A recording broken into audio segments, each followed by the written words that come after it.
O tsunami científico, destruidor da ciência, incompleta, incoerente e não interpretável. A planificação da física através da teoria dos unifótons.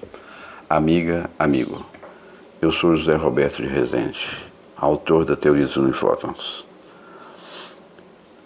Hoje trataremos da comunicação quântica de energia e matéria.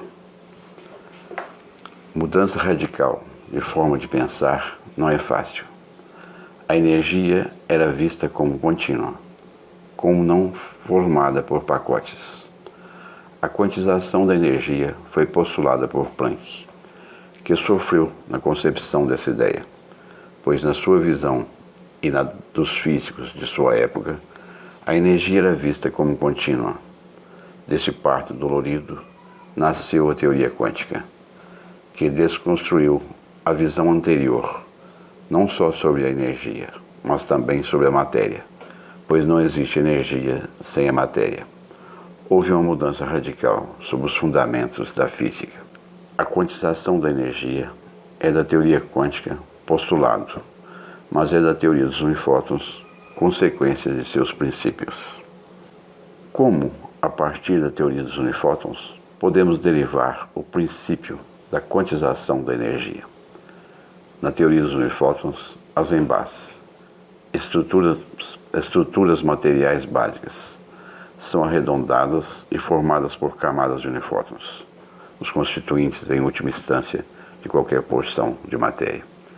As camadas de unifótons menores envolvem as de maiores. A camada dos menores unifótons constitui energia escura e envolve diretamente ou indiretamente a todas as estruturas de camadas. A camada dos menores unifótons, ao contrário de todas as outras, não pode ser envolvida. Ela só pode ser de ligação de estruturas materiais. Não é empacotada, não pode ser subdividida, não pode, dessa forma, se apresentar em partes, pois não é limitada por outra que a envolva. Dessa forma, se assemelha ao espaço, que é contínuo. É uma parte não empacotada da matéria, uma exceção na apresentação quantizada da matéria. Uma camada de ligação quando envolve e é compartilhada por estruturas materiais, as quais interliga. Por outro lado, as camadas dos maiores unifótons, por essa qualidade, não podem ser de ligação, pois não podem envolver a outros, só podem ser envolvidas.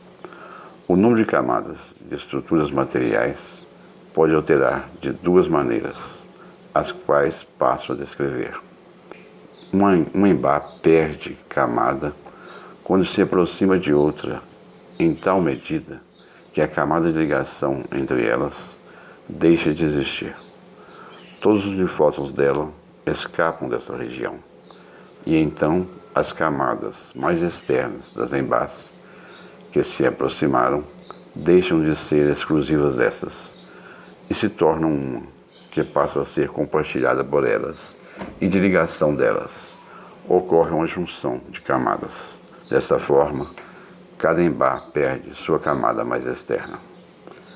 A estabilidade de camadas que se ajuntam e se tornam uma de ligação de estruturas que se aproximam ocorre com perca de um pacote de unifótons. O que ocorre é que na junção de camadas, o número de unifótons da camada unificada é maior, pois veio de duas outras, e a capacidade de confinamento de seus unifótons pela envolvente continua quase a mesma. E então ela perde um pacote de unifótons do tamanho dos outros seus. Assim, estruturas perdem quantos de unifótons? Eis a explicação das reações exotérmicas, as que ocorrem, por exemplo, quando um gás é comprimido sem aquecer. Nos compressores das geladeiras, o vapor vindo do congelador é comprimido e condensa. Ocorrem junções de ENBAs, e nesse processo emite energia para o ambiente. No Sol, por efeito da força gravitacional, átomos de hidrogênio se aproximam o suficiente para sofrer junções e se transformarem em hélio, e nesse processo emitem energia. Um ENBA ganha camada quando se afasta de outra, em tal medida que a camada, além da ligação delas, envolvente imediata desta, entra na região entre elas, e então torna-se ligação delas, e a anterior de ligação das mesmas subdivide-se em duas, que se tornam as mais externas dessas. Ocorre uma separação de camada. Dessa forma, cada camada ganha uma camada mais externa. A estabilidade de cada camada resultante de subdivisão de outra, que deixou de ser de ligação de estruturas que se afastaram e se tornou destas, ocorre com o ganho de um quanto de unifótons, um quanto de matéria ou energia. O que ocorre é que na sua subdivisão o número de seus unifótons reduziu, pois resulta da separação de uma camada em duas outras, e a capacidade de confinamento de seus unifótons pela envolvente das duas continua a mesma, e então cada uma dessas pode receber um pacote de unifótons do tamanho dos seus. Assim, essas estruturas alteradas atraem os unifótons em falta, o que as levam a ganhar pacotes de unifótons. Eis a explicação das reações endotérmicas, as que ocorrem, por exemplo, quando o gás expande sem esfriar. Nos congeladores, um líquido vaporiza e expande.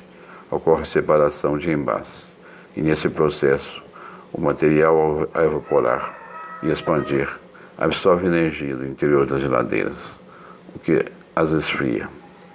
Vimos que os envases, estruturas materiais básicas, interagem energeticamente de duas formas, ou seja, através das junções, que são resultantes de suas suficientes aproximações, onde perdem camadas de energia, pacotes de unifótons, ocorrendo reações exotérmicas, e nas separações, que são resultantes de seus suficientes afastamentos, onde ganham camadas de energia, ocorrendo reações endotérmicas. Nas geladeiras ocorrem os dois processos, as separações e as junções. Energia absorvida no interior das geladeiras e lançada para o ambiente. Deduzimos, de forma exclusiva da teoria dos unifótons, a natureza material da energia, associando de forma inédita mudanças estruturais às comunicações energéticas entre envases. Obrigado pela sua atenção. Um grande abraço. Manifeste se você gostou. Deixe um like e participe do nosso chat. Inscreva-se em nosso canal. Veja o próximo assunto, onde trataremos do modelo atômico da teoria dos unifótons.